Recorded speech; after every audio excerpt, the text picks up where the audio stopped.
heard the news that the Governor Nyeri has resigned from his position as chairman of the Council of Governors.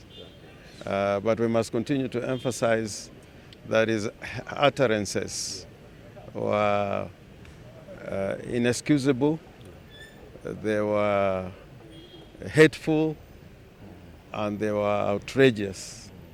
Indeed, Article 33, Sub-Article 2 of the Constitution talks about hate speech of the kind that Governor Kahiga was uttering in his speech, and is a gross violation of the Constitution, those utterances.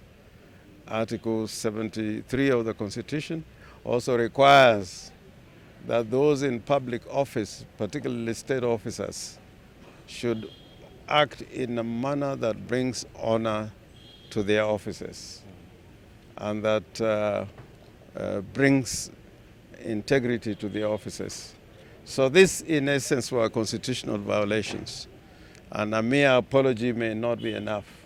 The Council of Governors has acted promptly, but in my view, a mere resignation from the post of chairman, vice chairman of the Council of Governors is insufficient to atone his sins. We want to build one nation, indivisible nation, one country, a nation called Kenya. And if leaders continue to spew this hatred, it is going to be very difficult to keep the nation called Kenya together. But I know that Kenyans are not going to entertain this kind of talk.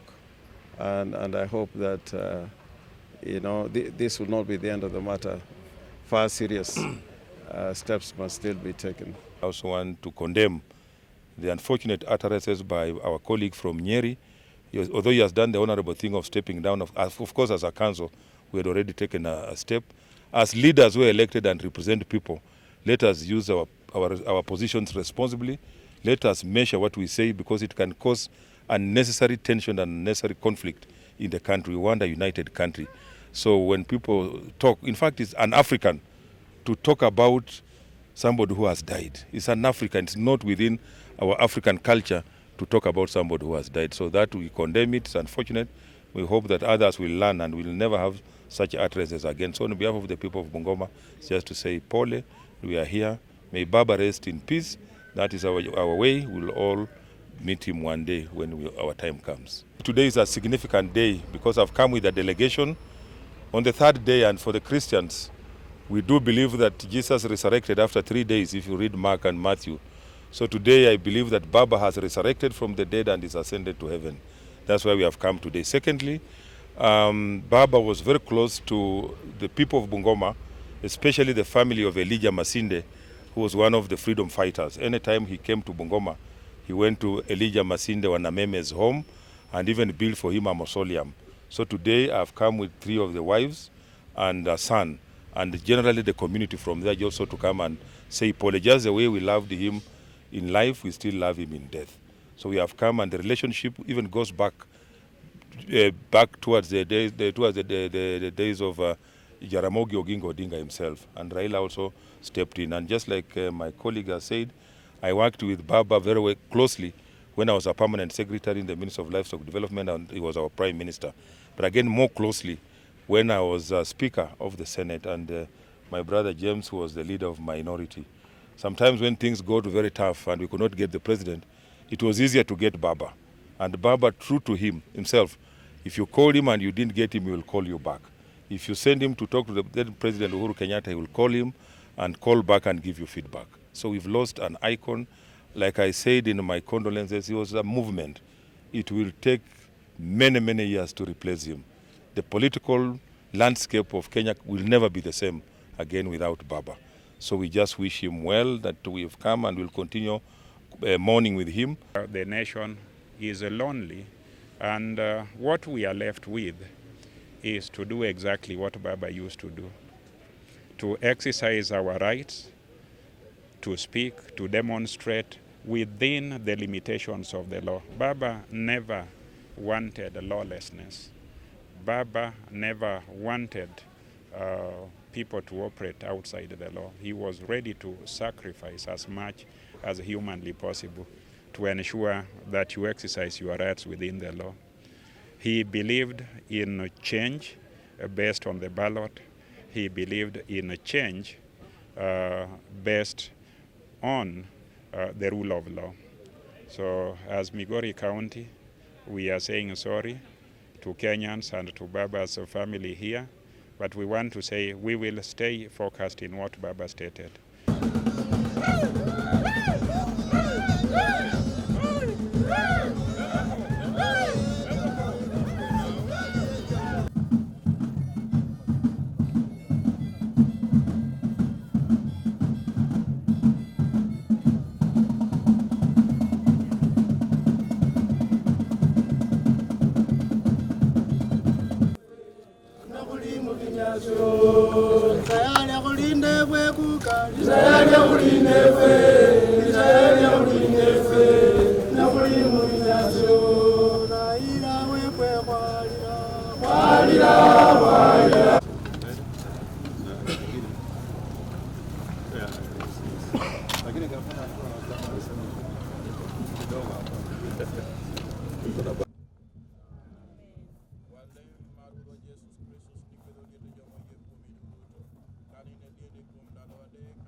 Married to a boyfriend who used to come and bring us good goodies. So we only looked forward to those goodies, but we didn't know it was going to end up in marriage. So during her marriage, we became the maids, and we loved that, and we thought it was going to end at that. We were just going to continue to be friends. But over the years, he will hold your hand, you will pass through that shadow, through that fire, and you go to the other side. Everyone has their own timing, and so either God has a plan for you. Being my captive in the Odinga family, and so we have closely watched Ida go through thick and thin. But we do know that we have one God who watches over us.